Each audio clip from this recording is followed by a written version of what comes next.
Well, thank you very much, Charles and Andrew. That was beautiful, and we appreciate it. I'm thrilled to be back with the hardworking, God-fearing, true American patriots of the NRA right from the beginning. For 4 incredible years, it was my honor to be the best friend gun owners have ever had in the White House by far. Now I stand before you with a very simple promise. Your Second Amendment will always be safe with me as your president. When I'm back in the Oval Office, no one will lay a finger on your firearms. It's not going to happen. And I want to thank some of the great members of Congress that are with us today. We appreciate it.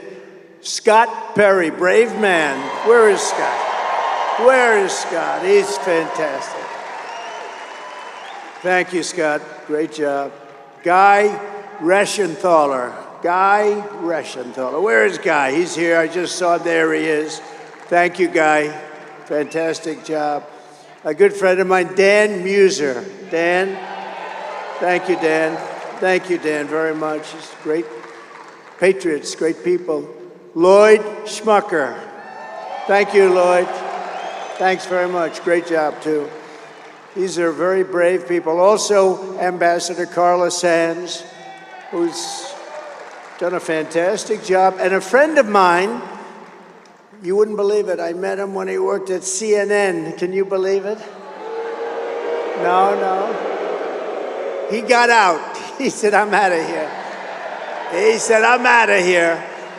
And he's an incredible writer, a great intellect, Jeffrey Lord, wherever you may be. Jeffrey, thank you. As many of you know, last night we had a monumental victory in Nevada. It was a big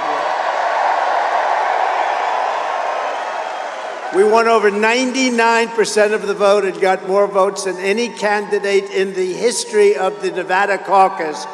Think of that. That's a nice one. And we also won yesterday a beautiful place, I will tell you, but this is a beautiful place also. But we won the Virgin Islands, got 100%. We won it in a landslide. And 3 weeks ago, we all watched that. It was 40 degrees below zero. How about that? That's good. You don't have weather like that. We have some lousy weather here too, but we don't have weather like that. 40 degrees. You couldn't walk from the car to a door, which was like there, and you walked and you said, I think I'm frozen. It was seriously cold. 3 weeks ago, record-breaking margins, and we won, as you know, New Hampshire, we won Iowa, we won everything.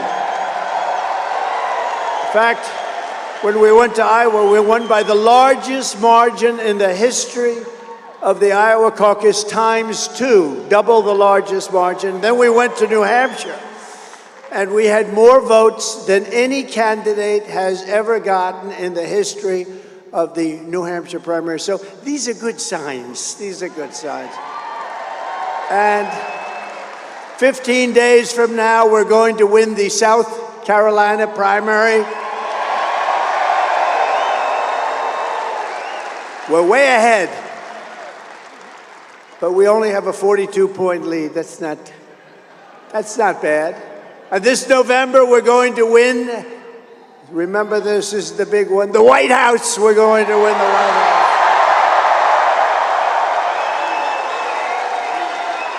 House. Starting with a historic triumph right here in the Commonwealth of Pennsylvania. We love Pennsylvania. I went to school in Pennsylvania. I love Pennsylvania. We ran twice. We won Pennsylvania twice. We won it twice. We did much better the second time than we did the first time. It's interesting, isn't it? 4 years ago, I told you what would happen if Joe Biden got into office. I said he would throw open our borders, destroy our middle class, crush American energy. We were energy independent 3 years ago. Now we're asking Venezuela, can we have some of your oil, please? He was going to empower America's enemies, unleash misery throughout your state and throughout our country, bedlam and chaos at home and abroad. The only thing I didn't know is I didn't know how bad it would be. It's even worse. Everyone said I was exaggerating, but sadly, as the now famous saying goes, Trump was right about everything. I was right about Joe Biden. Joe Biden is the worst and most incompetent and most corrupt president in the history of our country.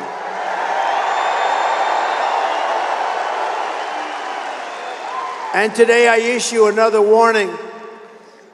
If Crooked Joe gets 4 more years, his second term will make his first term look like paradise. We're not going to have a country left anymore. We're not going to let it happen. We can never, ever let that happen. The stampede of illegal aliens across our borders will surge into the tens of millions. I hate to tell you, we're already there. I believe that you'll have 19 million people have come into our country illegally by the end of his term. 19, it's bigger than New York State.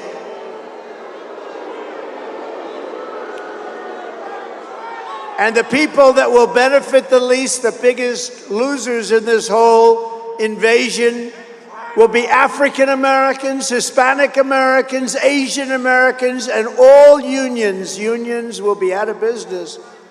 I met with the Teamsters the other day, had a good meeting with the Teamsters, and I said, you better get me because we're going to stop, we're going to close up our borders. We had the safest borders in the history of our country, and now we have the worst. Hourly wages will be cut in half if Biden's policies are allowed to continue. Open border, he wants open border. Nobody thought they were real when they say open border. They come in from prisons all over the world, from mental institutions all over the world. They're terrorists. What we're taking into our country by the millions. And we're going to end it on day one. We end it on day one.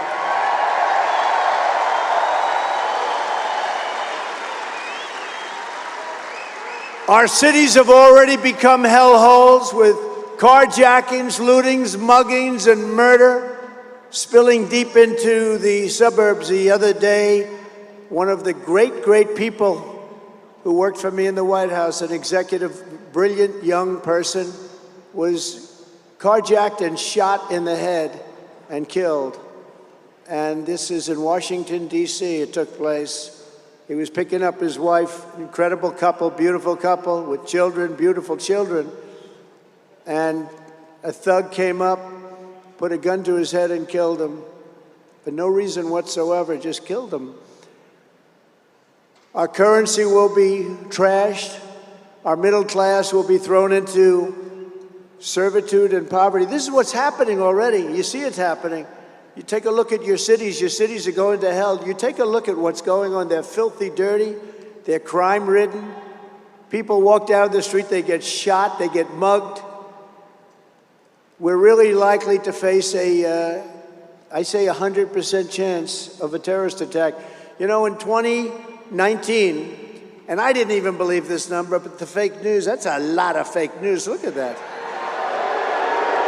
It's a lot of fake news.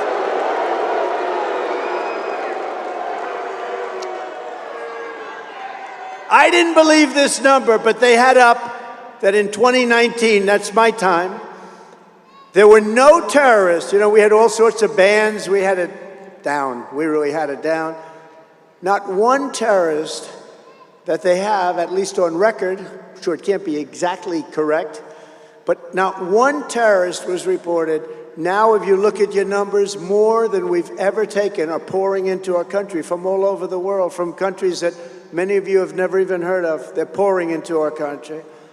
And an entire generation of young people could very well be decimated by something that could very well happen, World War III, and it'll never happen with me. I can tell you that. It will never happen with me. Never. If you care about your country, if you care about your children, then this November you have to fire. Remember The Apprentice? You're fired. Fired. Some people say that's how I became president. I don't know if that's true or not. That was quite something. But you have to fire crooked Joe Biden, and we have to do votes like you've never seen before. They cheat like hell. We have to just swamp them. We're going to swamp them. They're not going to be able to cheat their way out of it. No, think of it. Who can get elected with high interest rates, open borders, food that costs 40, 50, 60% more than it did just a few years ago? Your lifestyles have changed. Who can get elected with this stuff? A woke military. We have a great military. I rebuilt the entire military. And how about Afghanistan, the most embarrassing moment in the history of our country? Which is why Putin probably looked at that. He saw incompetence all over. That was a surrender, I guess. And we had it not in 18 months. We didn't have one person shot or killed in Afghanistan, not one person. And then this guy comes in and he takes the soldiers out first, okay? A child, I could take that beautiful child in the third row. I see a beautiful child, like probably 10 or 11, say, would you move the soldiers out first or last? And he'd look at me and say, I think we'll do it last. They took the soldiers out, and then supposed to take them out last. You take all the equipment, you take all the people. We had 13 incredible soldiers. I've gotten to know their families killed. These are unbelievable young people. The families are unbelievable, actually. They've come over to Bedminster and different places, and we love them. But 13 killed so unnecessarily. We left behind $85 billion worth of equipment. You know, Afghanistan now is one of the largest sellers of military equipment in the world. They're selling our beautiful brand new equipment. We left hundreds of people behind, including others that we could have taken, but we left hundreds of Americans behind. They're still there. And I think when Putin and President Xi of China, when they look at this, all of a sudden, President Xi starts thinking in terms of Taiwan. He's certainly thinking a lot about it. They weren't thinking about it 4 years ago. And Putin was always the apple of his eye, but he would have never done it. He would have never done it. And he went into a place that's so beautiful, and it's not so beautiful anymore. He went into Ukraine, and what's happened there is very horrible, very, very horrible, very sad. These are things would have never happened. The attack on Israel would have never happened, And inflation would have never happened. We have inflation, the worst we've had in 72 years. Inflation would have never happened. Energy caused inflation. We had energy low. He had energy high because of his stupid policies. Perhaps worst of all, even as they turn America into a crime-ridden, gang-infested, terror-filled dumping ground, Joe Biden and his thugs will do everything in their power to confiscate your guns and annihilate your God-given right to self-defense. You have a right to self-defense. You've always had that right. And during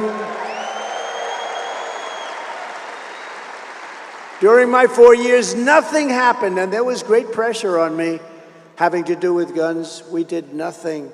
We didn't yield. And once you yield a little bit, that's just the beginning. That's the avalanche begins. 4 more years of Joe Biden means 4 more years of anti-gun communists running the ATF. They're going to run it. They're running it now, just in case you have any questions. But it means hundreds of more radical left judges waging a crusade against law-abiding gun owners.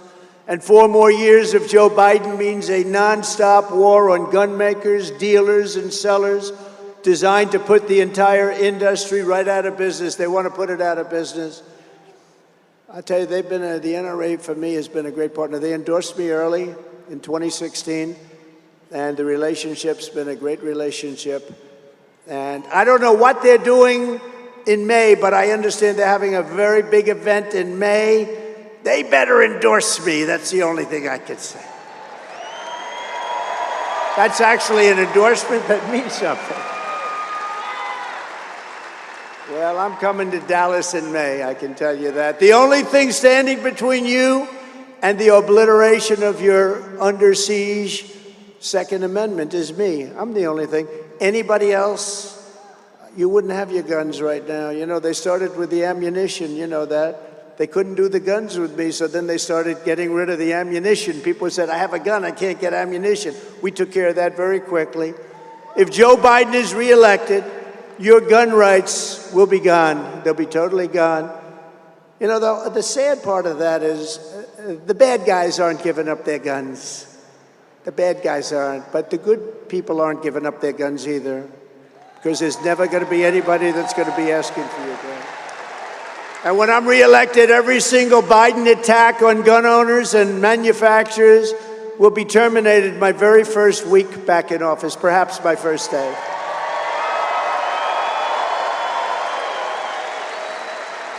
And every pledge, and your officers will tell you this, every pledge I made to you as a candidate, I fulfilled as your president, every single pledge. Just as I promised back in 2016, I appointed nearly 300 pro-Constitution judges to interpret the law as written. I faced down vile attacks from the radical left to confirm 3 great Supreme Court justices. They're great justices. And standing before you at the NRA Leadership Forum in 2019, I revoked America's signature from the globalist United Nations Arms Trade Treaty, where basically they take your guns. Sir, they said, you can't do that, sir. All countries are signing that. Well, number one, all countries didn't sign, and most of the countries that signed didn't adhere to it anyway, but we would have. I said, no, we're not doing it. Even the NRA officers were surprised at that one.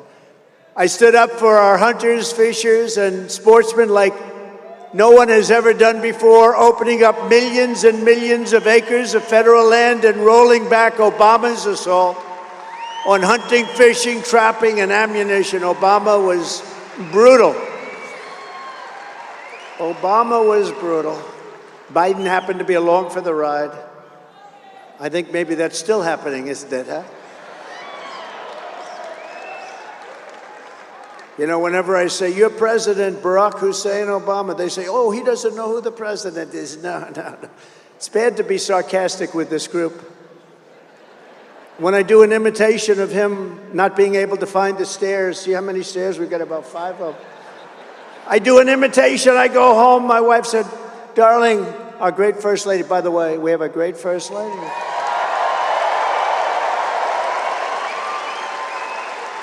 But I do an imitation, and I go home, she says, darling, you couldn't find the stairway out? No, it was an imitation. The fake news makes it sound like I couldn't find my way off the stage. When I mention certain names, they are the worst. They are the worst, but hopefully someday they'll learn. You know, to make our country great, we have to have a fair and free press. It's very important.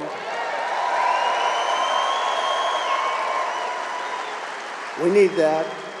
We need fair and free elections, and we need strong borders. We have to have strong, and we're going to have all of them. We had them just a little while ago, 3 years ago, like nobody's ever had them before. When the radical left Democrats tried to use COVID to shut down gun sales during the China virus pandemic, I proudly designated gun and ammunition dealers as critical infrastructure. Did you know I did that? Does anybody know I did that? Do you know the heat? Do you know the heat I took? Does anybody know the heat? I said gun dealers are critical infrastructure. That's an interesting one. But it worked. We kept those places open. I think maybe more than anybody in the world, gun dealers, they do like Donald Trump. They're in business. No, they want to shut them down. They used COVID. They tried to use COVID to shut them down. My administration also petitioned the Supreme Court to overturn New York City's unconstitutional ban on transporting handguns outside of the home. You have people walking on the streets with handguns that want to do bad things, and you had to keep your handgun at home. And to people that don't understand the industry and the gun world, they might think that sounds tough. It's not tough. It's really a survival. It's really is. We have 700 million guns out there, and not all of them are had by very innocent people. And in a landmark case 2 years ago, the court affirmed that the right to self-defense does not end when you step outside the front door of your house. That was all things that we got together.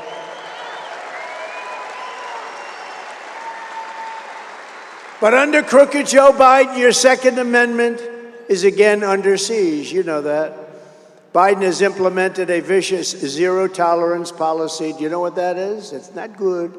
That revokes the license of independent firearms dealers if they make a single minor error, little tiny error, they're out of business. He imposed the so-called pistol brace rule, which orders law-abiding citizens to register or surrender guns with certain equipment. You know that. Many of you are forced to do it. I don't know. Is everybody doing it as per their demand? Who in this group has done it? There's a hand way back there. By the way, this is a hell of a big building and it's packed. This is a big building. This is a big... This place is packed. A lot of people outside too, trying to get in. Arena, big arena. And now Biden is trying to ban all private gun transfers in the United States with the stroke of a pen. Let's ban them all. Under a Trump administration, all of those Biden disasters get ripped up and torn out. My first week, but maybe my first day in office, okay? Maybe my first. You know, on Inauguration Day, did you ever see, you have the beautiful stairs of the Capitol behind you. You're speaking in front of thousands and thousands of people, millions of people watching. But on the way out, you walk up a massive, like this, a massive flight of stairs. And I'm thinking about, you know, I said a few times, I said, I'm going to do my first thing in the Oval Office. Well, the Oval Office is sort of far away. You have to walk up the stairs, and then you have to walk quite a distance, and then you have to go downstairs, around corners. It takes you a long time. I'm thinking about doing this. If we win, a lot of people say when. No, you can never say when. You know what? You always have to say if. We have to work hard to win. I don't like to jinx anything. I say if we win, we gotta win. You gotta win, but if we win. Or we could maybe make a minor change. We'll call it if and when. If and when we win. I'm thinking about putting a desk somewhere on those stairs up. I'm gonna have a desk. And I'm going to have a lot of papers in those desks, and a lot of them are going to have to do with you and what you love and what you respect. And we're going to knock out everything maybe before I get to the Oval Office.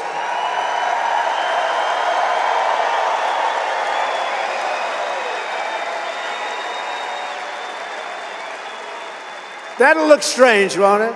We finish a nice speech to this incredible crowd, goes all the way down to the Washington Monument.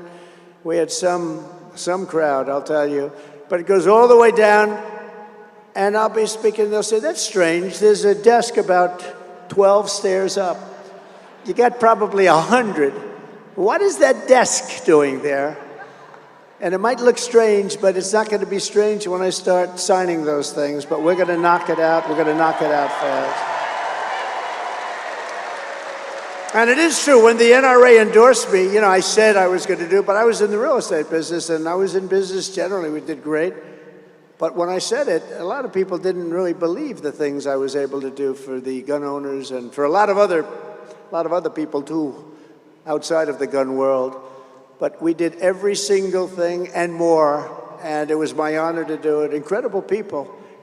Incredible people. On day one, we will sack the radical gun grabber, Steve Dettelbach. Did you ever hear of Steve Dettelbach? Do you know who the hell he is? And we're going to replace him with an ATF director who respects the sacred right to keep and bear arms.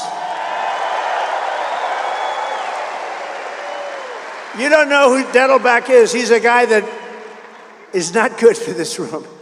He's not good for you.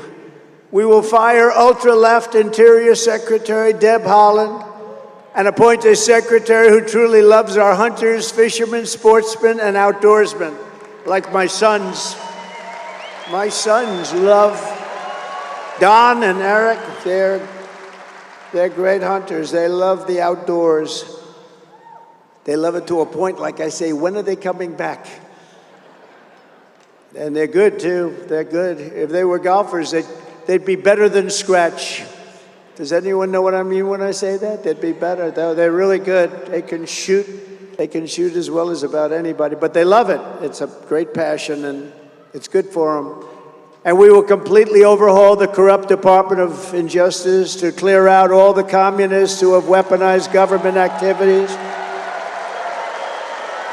and gone against conservatives and gun owners, and we will replace them with relentless crime fighters on a mission to put dangerous criminals behind bars. If you're a violent criminal today, if you kill people, if you slaughter people, if you mug people, nothing happens. But if you're a religious person of a certain faith, you get persecuted. And I don't know what's going on with Catholics, but Catholics are being treated very badly. I don't know if you know that, but they're being treated very, very badly. What the hell is going on with Catholics? And yet, we got 88% of the evangelical vote, but we only got 50% of the Catholic vote. We should get 110% of the Catholic vote, what they're doing to Catholics. But we have a sick and corrupt two-tiered system of justice in our country. Do I know better than anybody? As an example, it was just announced that Joe Biden, his Department of Injustice, will bring 0 charges against Crooked Joe, despite the fact that he willfully retained and disclosed troves of ultra-classified national security documents. Now, that's not what I've been hearing, and he's not under the Presidential Records Act, which is a big thing. I am. It's a protective act. They're trying desperately to spin the Biden document disaster into but wasn't Trump worse? No, Trump was peanuts by comparison. That was 50 years, and he did a lot of it when he was at a very young age. He was mentally a little better than he is right now. But no, in actuality, I am covered by the very important Presidential Records Act, and therefore I did absolutely nothing wrong. Nothing wrong. But Biden wasn't president. Only the president is covered. It's a big deal. And he wasn't covered. Also, Biden took documents over this long-term period as a senator and as a vice president. Well, that you're not allowed to do. Much of this period, he was at a very strong state, and he was fine. He was probably, in terms of the intelligence of senators, he was probably, out of 100, he was probably in the 95 category. I'd say he was 95th on the list. He was never setting any records. He made recovery almost impossible. Recovery of documents. He made it almost impossible for the federal government to get them. In fact, he gave classified material to the writer of his book in total violation of just about everything. I cooperated with the very unfriendly and hostile feds. I cooperated far more than Biden did, who sent records to Chinatown and shipped them all over the place. He shipped them to Chinatown and all over the place. They don't tell you about that. He was even at Penn Biden Center. Do you know that he gets paid millions of dollars? Do you know that? You know who pays him? China. You have the Penn Center, right? Penn Biden Center. He gets paid millions of dollars, and they pay like close to $100 million to the school itself. And by the way, I went there. I went to a place called the Wharton School of Finance. And so I know all about Penn. I love Penn, but Penn is getting a little bit out there. And they were also sitting underneath his beautiful Corvette that he talks so much about, in a very flimsy garage with one of those very cheap garage doors. You know, you can cut it open with a scissor. Does anybody have a scissor? I want to get some classified documents. Let's cut it open. It had no security, no Secret Service, no nothing. And certain members of the Biden family lived there. I wonder what they did with those very important documents. But they had no Secret Service people there because he wasn't president. And Mar-a-Lago's loaded with secret. We have more Secret Service.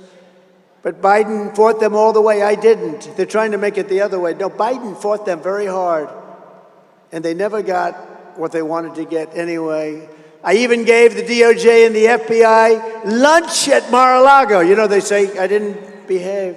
I gave them lunch. I said, have lunch at beautiful Mar-a-Lago, where they asked us to, do you mind, sir, doubling up the locks on the doors? Yeah, I'll double them up. We had locked doors. I'll double them up.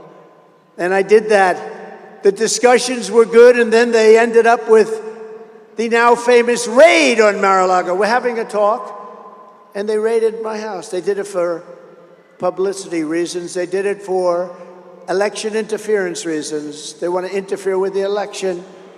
So I guess they expected dinner, not lunch. I should have given them dinner, not lunch, I meant. If Biden is not going to be charged, he said, that's up to them. You know, look, if he's not going to be charged, that's up to them. But then I should not be charged. This is nothing more than selective persecution of Biden's political opponent, me. And I don't know that it's Biden, because I don't think he knows he's alive. But it's vicious and very smart people that surround the Resolute desk. You know what the Resolute desk is? The most beautiful desk. You know, when you're president, they allow you to pick your desk. There are things that are very nice, very nice.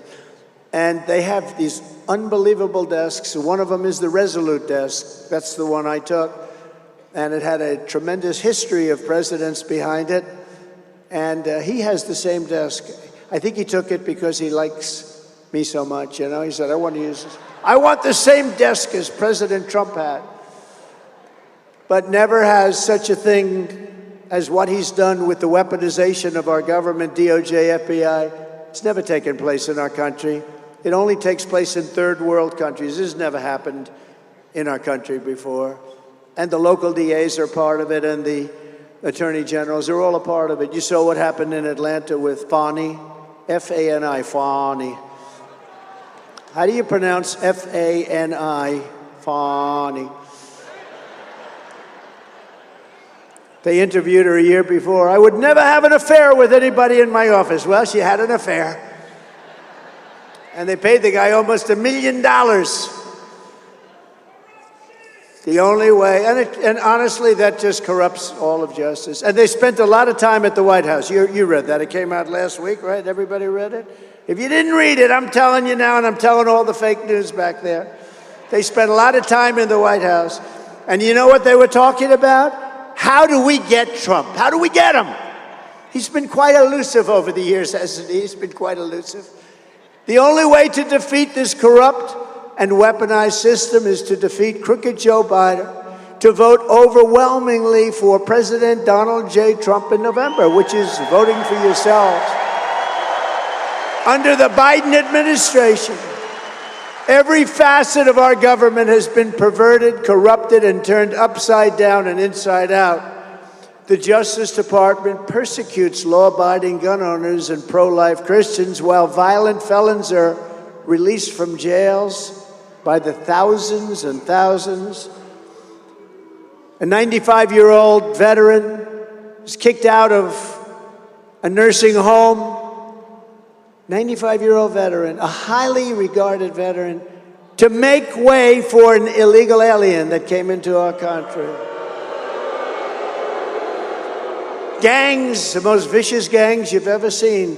They make our gangs look like very nice people by comparison. Gangs from Venezuela, Honduras, and El Salvador are treated like victims, while Republicans are treated like criminals. We're treated like criminals, and a lot of other groups of people in this country. Rich people are given $7,000 subsidies to buy luxury electric cars. Think of it, electric cars. Is this the word? They don't go far. You know, somebody said, how do you describe it in a simple manner? I said, I have an idea. They don't go far. Doesn't sound very glamorous, but it happens to be true. You know, when I was in Iowa, I told you 40 degrees below zero. There were so many cars in the road. I said, boy, there are a lot of cars out here. No, these are cars because electric cars don't work in very cold weather. So I would say 40 degrees below zero is a fine test. And I came back with the result that they don't work in cold weather. That's right. But they do it using money stolen from middle-class families who cannot afford to buy a car for themselves. The whole electric car thing is crazy. It's crazy. Everybody should have the right to buy an electric car. But, you know, we have liquid gold under our feet more than any other country. We can have combustion. We can have combustion engines. We can have hybrids. Hybrids are actually pretty good, you know, the combination of both. But all electric, unless you're going to go very short distances, I wouldn't want to go long. I wouldn't want to go long. And we're going to drill, baby, drill. That's what we're going to do. We're going to drill, baby, drill. We'll drill, baby. Thank you very much. Thank you. That was very nice. You guys have a good voice. No, we're going to drill, baby, drill. We're going to get our prices down. We had gasoline at numbers that you hadn't seen in 25 years. We were doing so incredible. We never had a country that was doing so well as it was during the Trump 4 years, which is why we're leading in the polls. We're leading everybody. We're leading. I think the Republican primary is essentially over. That's what I hear. We'll go to South Carolina. We're going to do great in South Carolina. We're actually going tomorrow to South Carolina. You know, I used to have a nice, simple life. I didn't have to go around and make speeches to massive stadiums. And if you say one word, a little bit mispronunciation, you end up front page. What's wrong with him? You make 9 speeches. I have a guy I'm competing against he hasn't spoken in months. And when he does, it's not pretty, is it? Not pretty. Not pretty. And I got to know President Xi of China and Putin of Russia. Got to know a lot of the leaders. They're tough cookies and smart. And I just can't imagine what happens when they close the doors and go into a little negotiation. Unfortunately, I know what happens, and it's not good for America. It's not good. A vote for Biden is a vote for all of this communist lunacy that you're seeing around you with the open borders and all of the problems that are caused. A vote for Trump is really a vote for common sense. You know, we're conservative and all of that. But I say more than anything else, it's common sense. We want borders. We want strong borders. We want great education. We want low taxes. We want a powerful military, but not necessarily to use it every week on going after countries that don't want anything to do with you. The day I'm inaugurated is the day that law and order, sanity and justice will return back to the United States of America. On day 1, we will seal the border and stop the invasion of America. We're being invaded just like it's a military invasion. There's no difference. You know, we are losing, in my opinion, 350,000 people a year to fentanyl. There's no war, for the most part, where you're going to lose that many soldiers, where you're going to lose that many people. We're losing 350,000, I believe. They always say it's 100, 125. It's not. It's much more. It's getting worse, too. We had a very strong border. It was very hard for them to get things through our border, and now they just walk through, nobody checks. We spend a lot of money on equipment. I said, get me the best equipment. But do you know the best thing for detecting drugs is a certain type of German Shepherd? Do you know that? They are unbelievable. There's no machine that costs $2 million each that can even come close. So I love those dogs. I think they're great. You can't get away with it. I mean, they put them in their cylinders of a gas car. They don't have cylinders in the electric cars too much. But they put them in hubcaps. They put them in places. I always say, you know, I've seen the way they bring them in. If they would devote that genius to making money legitimately, they'd be very wealthy people. But what they do is incredible. But the best thing you have is a certain type of German Shepherd. It's unbelievable. They go right up to it. They say, that's it. They point to it. You take off the hubcap and stuff pours out. You say, hey. But you know, we worked hard on it, and we had it way down, and now it's coming in at a level of 10 times more what it was 4 years ago, 10 times more. Many people are dying. Fentanyl. And I had to deal with President Xi that he was going to give the maximum penalty for sending fentanyl to the United States. I had that deal because he understood tariffs. I charged him massive hundreds of millions of dollars China paid to the United States. Not one president ever, not one president got 10 cents for China. They're great negotiators. You know, they'd say, but we are a developing nation. Well, so are we. Have you seen our cities? Our cities, you might as well redevelop, and we're going to do that, by the way. We're going to redevelop our cities in this country. And we're going to redevelop and fix our capital, which is a murder den. People are getting murdered every single week, many people in some cases. We're going to bring back our capital. We're going to bring back law and order. We're going to have the federal government run it. And we're going to bring back the capital, Washington, D.C. We're going to put it in the safe fold. We're going to have it safe. We're going to have it clean. We're going to take the graffiti off the marble columns, those beautiful, beautiful marble columns put up 100 years ago and more. These gorgeous Carrera columns. I know all about the marbles. I can tell you every marble. But these beautiful columns that are incredible how they could have done it years ago without the powerful tractors that you have today and lifters and cranes. They got them up and they're beautiful and they have graffiti on them. We're not going to have any more graffiti, and we're not going to have roads that are in bad shape. We're not going to have medians that are falling down. We're not going to have paper that's been down for six months. I mean, you look at some of this, you look at the damage, the destruction, the filth, and you have cars, and I wonder what these leaders say as they're driving into Washington, D.C., and there's paper all over the roads and beer cans and everything all over the road, strewn all over the place, and the medians are falling down, you know, that metal median that they use so much, real garbage. I mean, you put it up, and I think the sun makes it warp. You ever see this stuff? You put it up, 2 weeks later, the thing looks like it's been up there for 30 years. What crap. Somebody made a lot of money doing that. Whoever the man that sells that stuff is, I want to hire him immediately because I think he's the greatest salesman on earth. They're all laughing because they know exactly what I'm talking about, right? Right? The little ching, ding, ding, this. It's like you put it down, the next day it's like this. Hey. You have to understand, that was my business. I was really good at that business. It's called construction. 3 years ago, we had the most secure border in the history of our country. We ended catch and release. We built 561 miles of border wall. We got Mexico to send 28,000 soldiers to our border, free of charge. Everyone said, you didn't get them free. I said, I got them free. By the way, I used to say Mexico's going to pay for a big piece of the wall. Mexico paid much more than that. They gave us free soldiers, free military. They did things for us because that I could do. You're not allowed to do that. They can't pay for our wall. No mechanism. But there was a mechanism where they could give us soldiers, 28,000 soldiers. And you know, it was very interesting. Some of you have heard the story, but I went to Mexico. A woman in the State Department was terrific, but she was a lousy negotiator, actually. But a terrific woman. She dealt with Mexico for 25 years. And she said, sir, you're not going to be able to get this stuff. I went to Tom Homan. I went to Brandon Judd, the Border Patrol. I went to these I said, what are your give me a top 10 list. And they gave me a top 10 list. No more catch and release. No more, a lot of things. We want the wall. We want this. We want that. We wanted a lot of different things.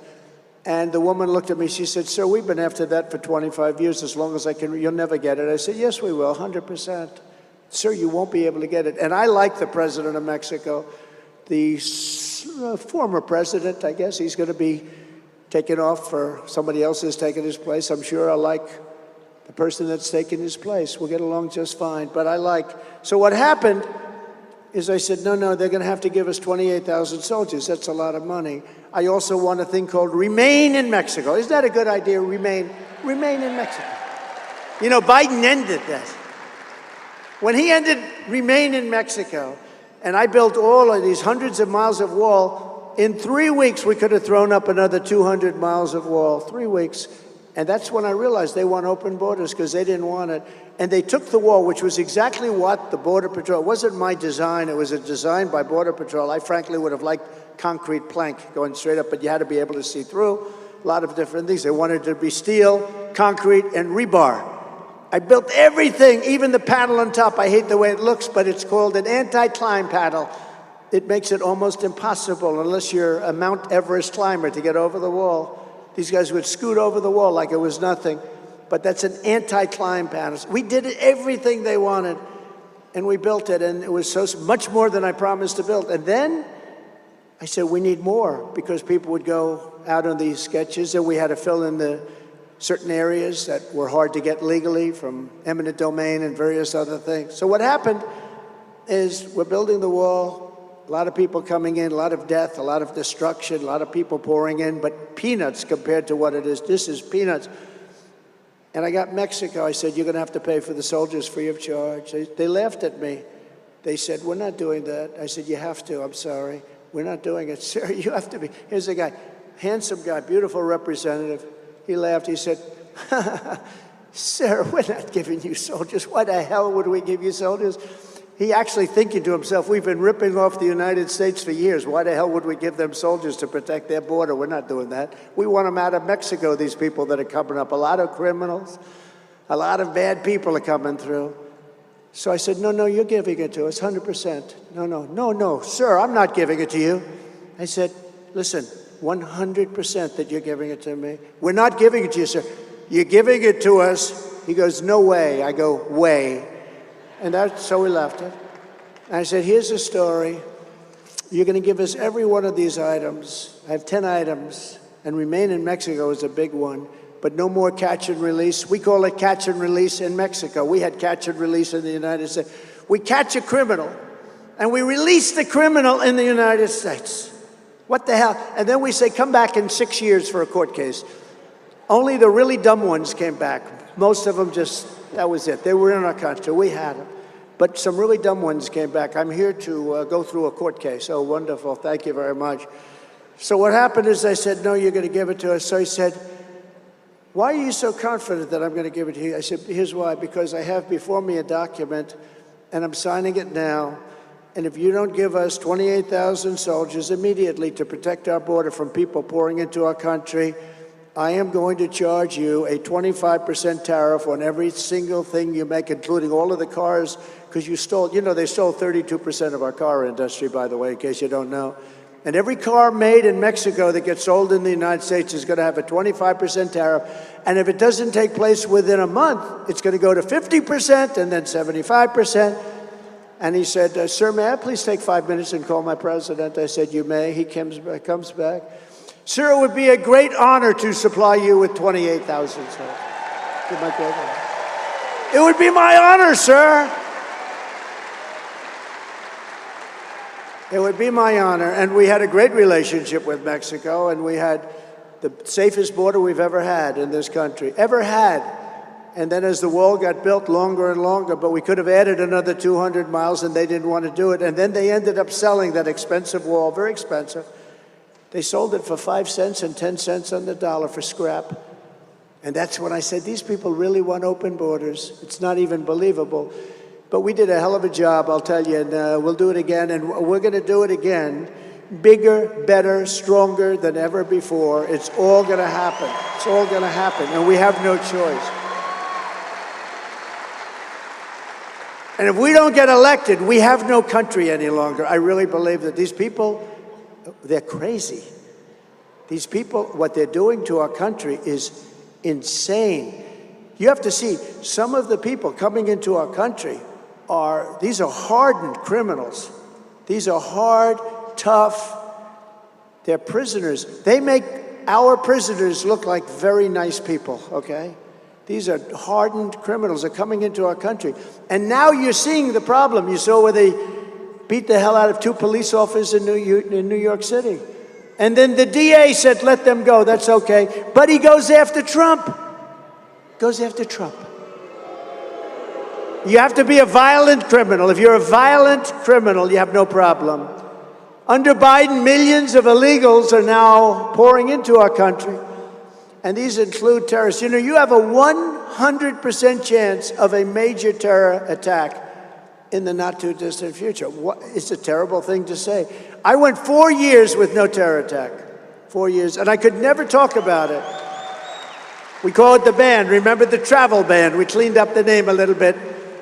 But we didn't take people from countries with the massive terrorism and the attacks. We don't want our shopping centers blown up. We don't want our people destroyed. We don't want dead children where a family will never be the same. We're not going to do that. And we did a job, but I never talked about it. I couldn't talk about it because I didn't want to say about how well we're doing on terrorism and then have a terrorism attack the next day. So I never got to talk about it. But the day I left, I started talking about what a great job we did. Thousands and thousands of people are coming in, and you notice they're all men, and they're all between 18 and 25 or 26 years old, practically all, meaning like military. Think of it, very few women. I don't want to disrespect you when I say few women, but that's the way it goes. Sometimes I got to tell it like it is. Not a lot of women. Men are coming into our country at level, and a lot of them coming in. 29,000 from China over the last few months. 29,000! They're coming in from Yemen. You know, the bombing has already started. When I was thinking about doing this, the Middle East was being bombed to hell. And I said, you know, it's not necessary. We can do it in a much better way. They have to respect your leaders. I looked yesterday, there's bombs going up all over the place. Everyone's fighting. It's a whole mess. We had a great, great leader, Viktor Orban. You know who he is, of Hungary. Viktor Orban, he said, there's only one way that this problem is going to be solved because the whole world is blowing up. You look at Ukraine, you look at Israel, you look at the whole Middle East, you look at everything. China's talking about going into Taiwan.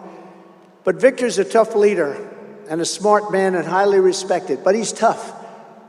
And he was interviewed recently and he said there's only one way it gets solved. Trump has to become president of the United States again because people respected him.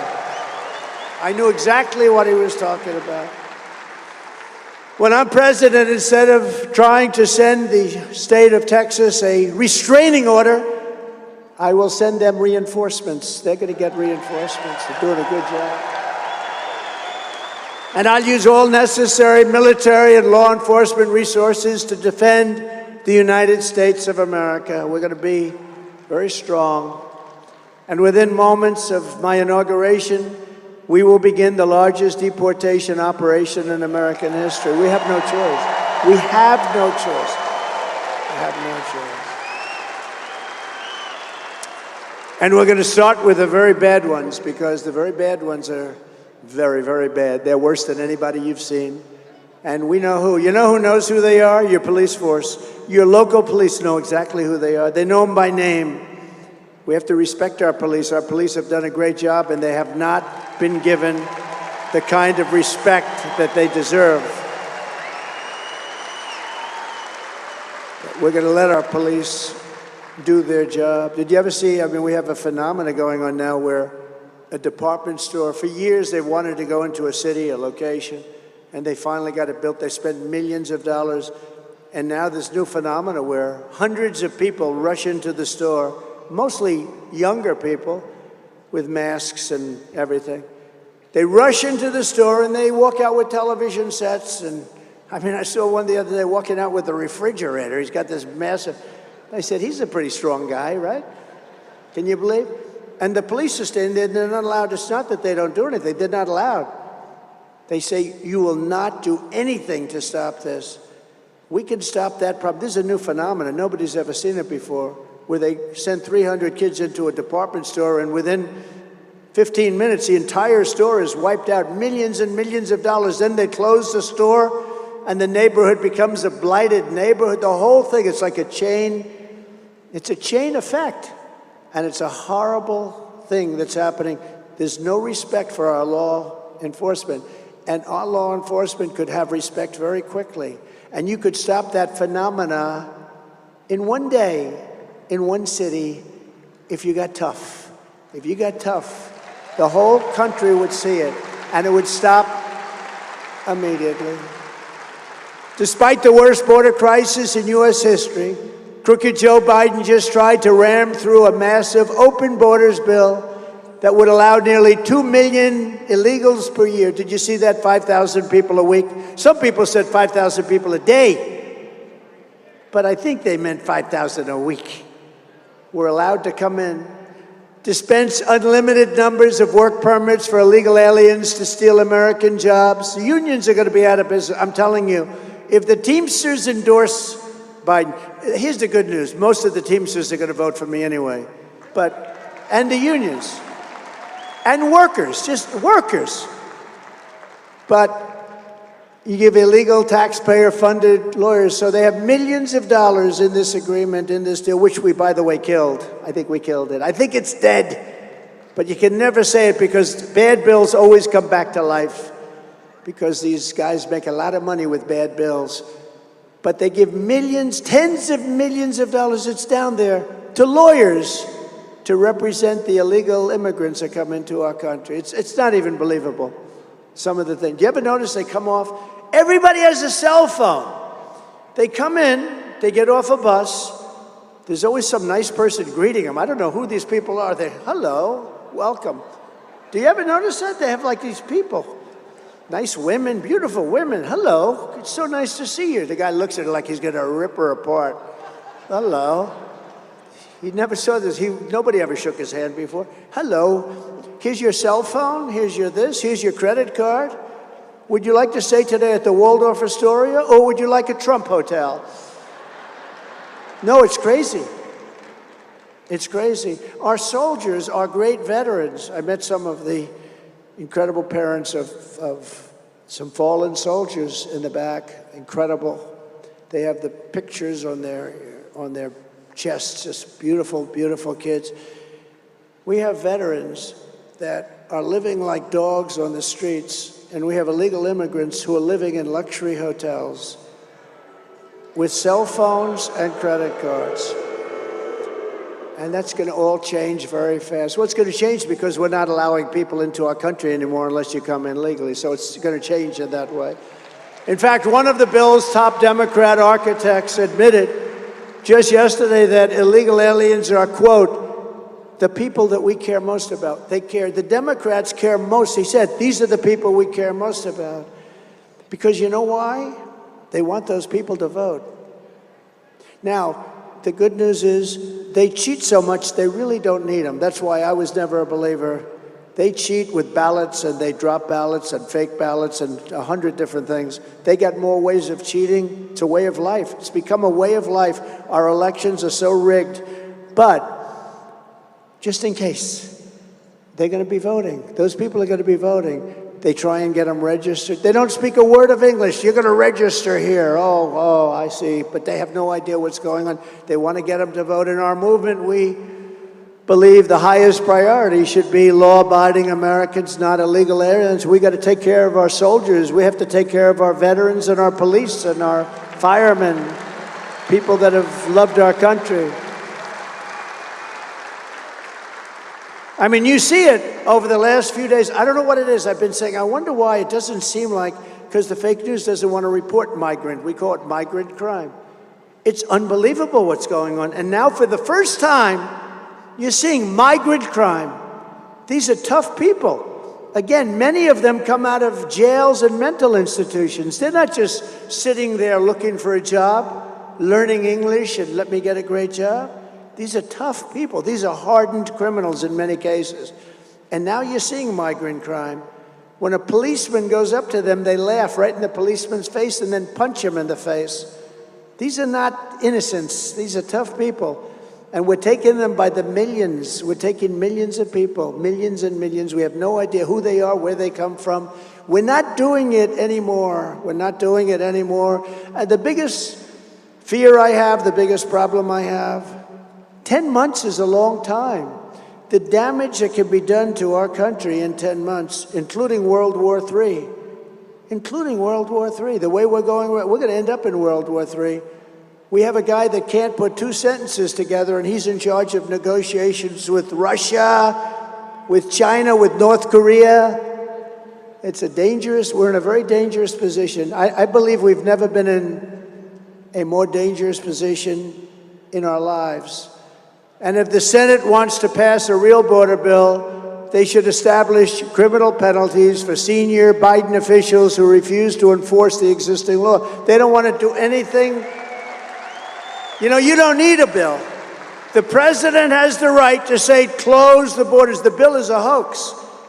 The Democrats are asking for this bill that's so ridiculous. It's a horrible bill. It's actually going to make it worse.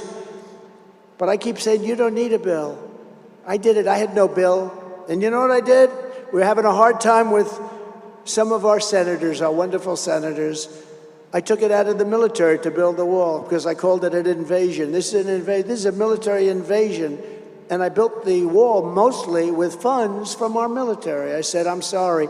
You know, you give the military $750 billion, you can take a little bit out to stop an invasion of our country. After seeing the recent video of a wild pack of illegal aliens viciously attacking these two New York City, really good people too, I saw an interview, high-quality police officers. I'm going to ask Congress to pass a strong sentencing enhancement bill that any illegal alien assaulting a police officer, they immediately go to jail, or even better, they get thrown out of the country, brought back to the country that came from, because putting them in jail is very expensive for us. Very expensive. For the past 3 years, the radical left has been busy persecuting me, my family, Christians, patriots, and even the NRA.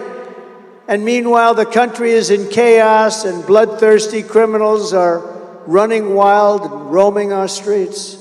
Crooked Joe Biden and the radical left Democrats, they don't care one bit about the terrible suffering of their people, the people in this country, the policies that they've caused all of this destruction and death. But I do care. I care a lot. Because I didn't need this. I had a very nice life. Nice Saturday afternoon. I could tell you, if I weren't doing this, where I would have been in a very nice location. But I didn't need this, but I'm so happy I did. A lot of people say, President, could I ask you, if you had it, because they see the way I'm being persecuted by these animals.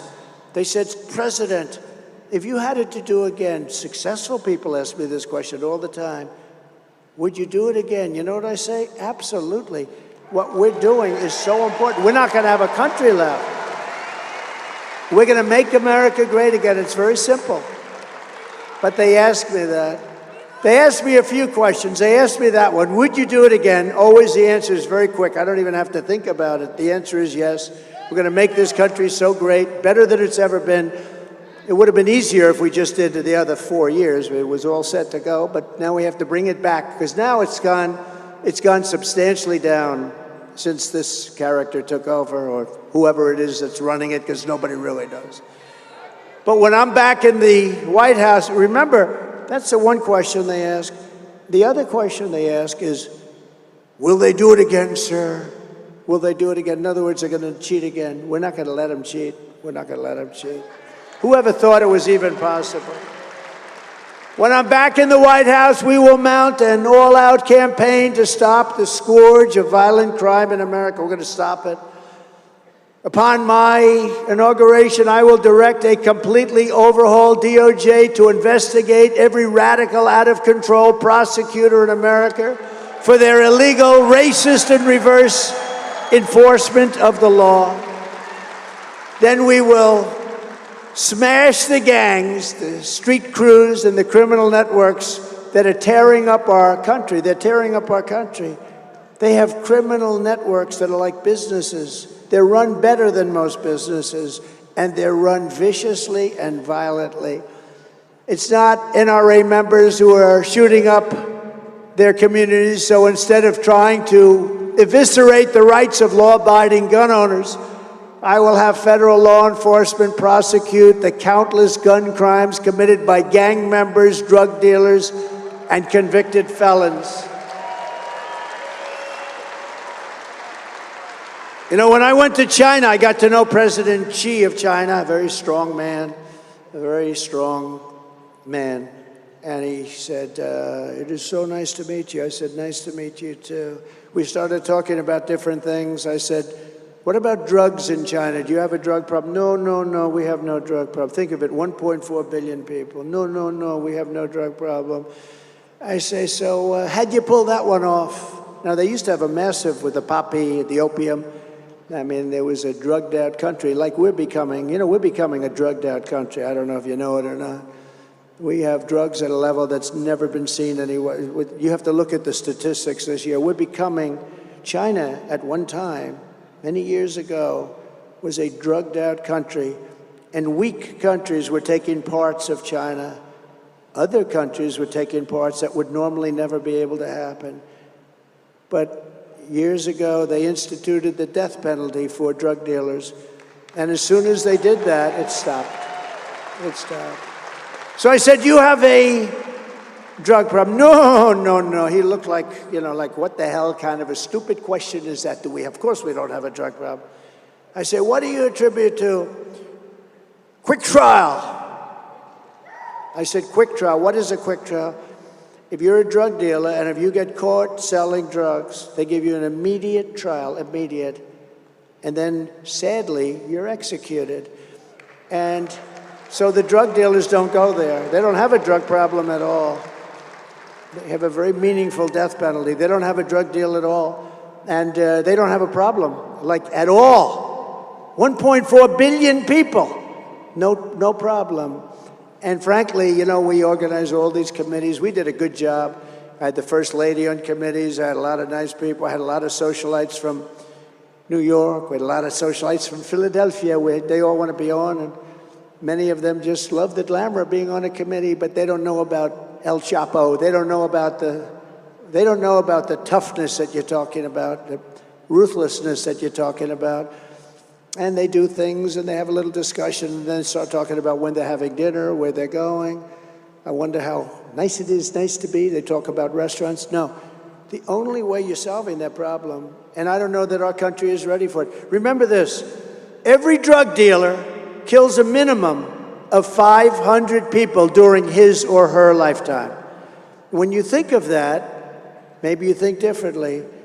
I don't know that this country is ready for it, but until you have the death penalty for drug dealers, you're never going to solve the problem. You're just kidding yourself.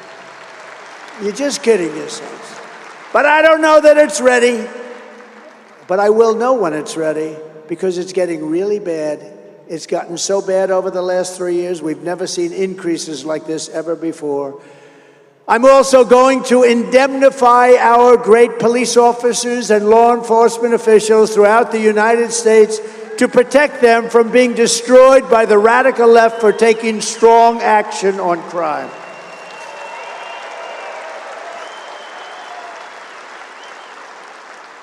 No, they get rough with some horrible criminal.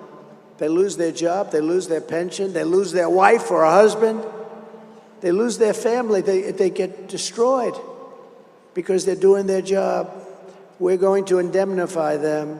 They're told to go out and get your own lawyer. Can you imagine you're a policeman and you're dealing with rough people in many cases, and they say, go get your own lawyer. We're not going to do anything. We're not going to spend the money. No, we're going to indemnify police officers that do their job. We're going to indemnify them, and precincts, and in some cases states, depending on who's running the state. We're going to work with Democrats. We're going to work with whoever. But we are giving indemnification to the police for doing their job. They're not going to be sued and destroyed or fired and destroyed. We're not going to let that happen.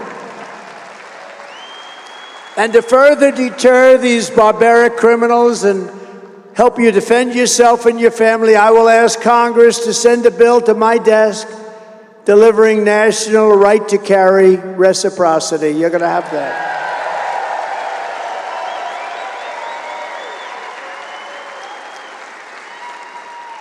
And if you have a meaningful Second Amendment, which you have, it's under siege. They got nowhere with me, but they got a lot of things happening with Biden. It has to go across state lines. You have to be able to go across state lines with Second Amendment privileges. Just as I did before, I will appoint rock-solid conservative originalists to the federal bench, including the United States Supreme Court. Great new justices. almost 300 judges throughout the country, big difference. I will stop the effort to deny banking and financial services to gun makers and dealers. They won't allow banks to deal with them. And I will never allow the creation of a central bank digital currency, which is a method of stealing your money. Very dangerous. And we will restore free speech in America. We will have free speech. We do not have it now. We will reverse the Biden ban on natural gas exports. We will end his war on American energy, and we will unleash Pennsylvania oil and natural gas at a level never seen before. On the world stage, we will restore peace through strength.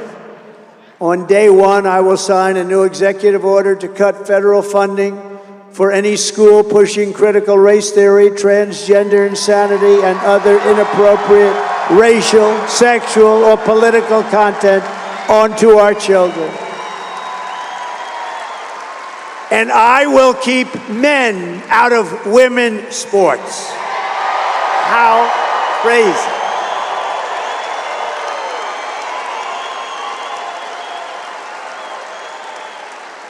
And we will secure our elections with one-day voting, voter ID. We are going to have paper ballots, and we are going to have great, secure elections. You would have no idea how big a difference that'll make.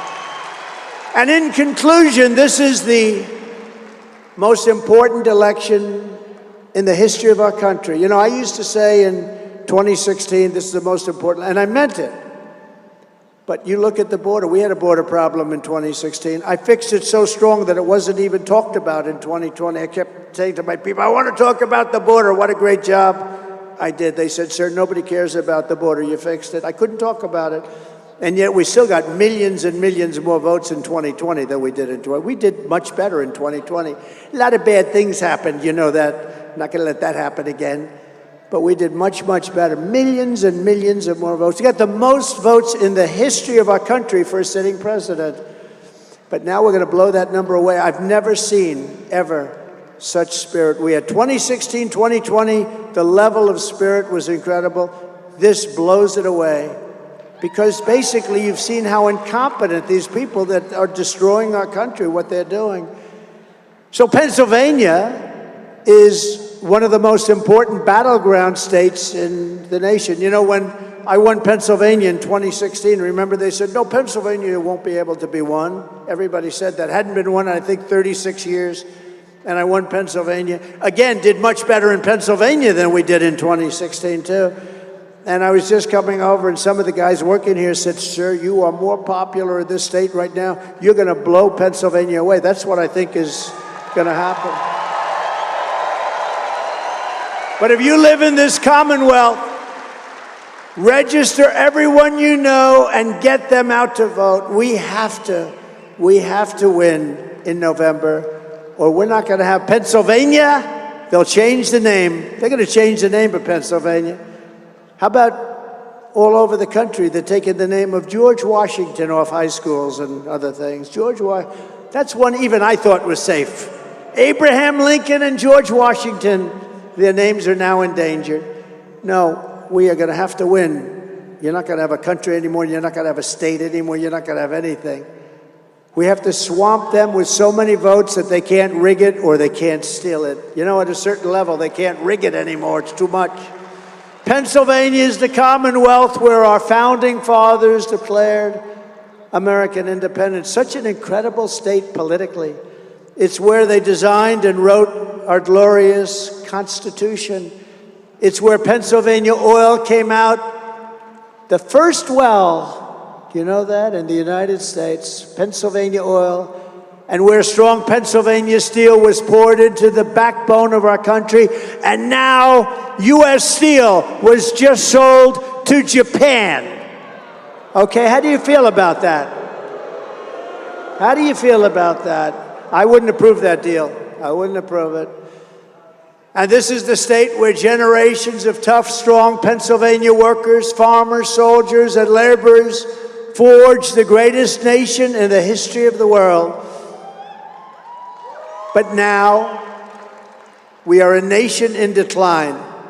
We are a failing nation. We don't like to say that. I don't like to say that. We are a failing nation. We are a nation that has lost its confidence, its willpower, and its strength. Think of that. We've lost our confidence as a nation. We are a nation that has lost its way. But we are not going to allow this horror to continue. 3 years ago, we were a great nation, and we will soon be a great nation again.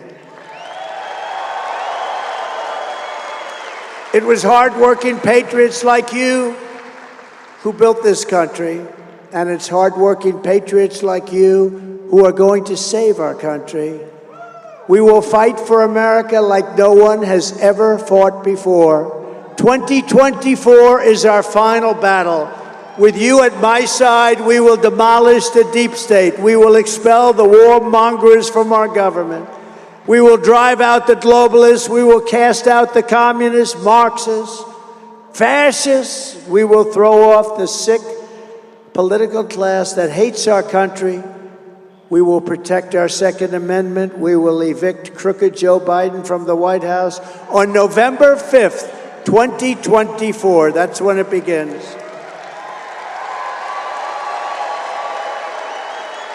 The great silent majority is rising like never before, and under our leadership, the forgotten man and woman will be forgotten no longer.